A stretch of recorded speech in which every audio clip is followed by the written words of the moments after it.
Demand would be కేంద్ర బలగాల చేత కేంద్ర బలగాల ఆధ్వర్యంలో ప్రజాస్వామ్యబద్ధంగా ఎన్నికలు జరిగించాలి అన్నది డిమాండ్ ఉంది. ఆ డిమాండ్ తోనే కోర్టుకు కూడా ఆశ్రయించడం కూడా జరుగుతుంది.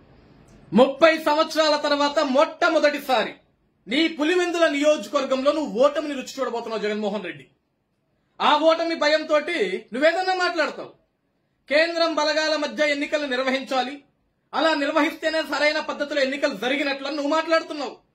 మరి 2019 నుంచి 2024 వరకు నువ్వు ముఖ్యమంత్రిగా ఉన్న తరుణంలో నీ హయాంలో జరిగిన ఎన్నికలు జెడ్పీటీసీలు గాని, ఎంపీటీసీలు గాని, వార్డు కౌన్సిలర్లు గాని, సర్పంచులు గాని, మున్సిపల్ కార్పొరేషన్లు గాని ఏదన్నా సరే నువ్వు కేంద్రం బలగాల మధ్య జరిపించావా? లేదే. ఆ రోజు నీకు రాష్ట్రంలో పోలీసులంటే అపారమైన నమ్మకం, రాష్ట్ర ఎన్నికల కమిషన్ అంటే నీకు అపారమైన గౌరవం. ఆ రోజు నీ పరిపాలన మీద నీకున్న నమ్మకం, నీ నాయకులు, నీ సైకో బ్యాచ్ అంతా కలిసి ఎవరైతే నామినేషన్లు వేయడానికి వెళ్తున్నారో జెడ్పీటీసీలకు గాని, ఎంపీటీసీలకు గాని, సర్పంచులకు గాని, మున్సిపల్ కార్పొరేషన్లకు గాని ఆ నామినేషన్లు వేయనిచ్చారా? నామినేషన్లు వేయనివ్వకుండా నామినేషన్ పత్రాలు లాక్కు వెళ్లిపోవటం, ఎదురొచ్చిన వాళ్ళని తలకాయలు పగలగొట్టడం, రక్తపాతం సృష్టించడం, ఎవరైతే నామినేషన్ వేయడానికి వెళ్తారో వాళ్ళ మీద కేసులు పెట్టి వాళ్ళని జైలుకి పంపించడం, నువ్వు చేయని దారుణాలు ఏమైనా ఉన్నాయా? ఆ రోజు కేంద్రం బలగాలు ఎందుకు పెట్టలేదు నువ్వు? ఆ రోజు రాష్ట్రంలో ఉన్న పోలీస్ యంత్రాంగం మీద, రాష్ట్ర పోలీస్ శాఖ మీద నీకున్న ఆ నమ్మకం, రాష్ట్ర ఎన్నికల కమిషన్ మీద నీకున్న నమ్మకం ఈ రోజు ఎందుకు పోయింది? ఈ రోజు ఎందుకు సన్నగిల్లింది? ఈ రోజు నీ పులివెందుల నియోజకవర్గంలో 30 సంవత్సరాలుగా కనీసం అక్కడ నామినేషన్ వేసేదానికి కూడా ఎవడు ముందడుగు వేయాల. కానీ ఈ రోజు కూటమి ప్రభుత్వం వచ్చిన తర్వాత మొట్టమొదటిసారిగా నీ పులివెందుల గడ్డ మీద, నీ పులివెందుల నియోజకవర్గంలో గడప దాటి బయటకు వచ్చి 11 నామినేషన్లు వేశారు. 11 నామినేషన్లు వేశారు మిస్టర్ జగన్మోహన్ రెడ్డి.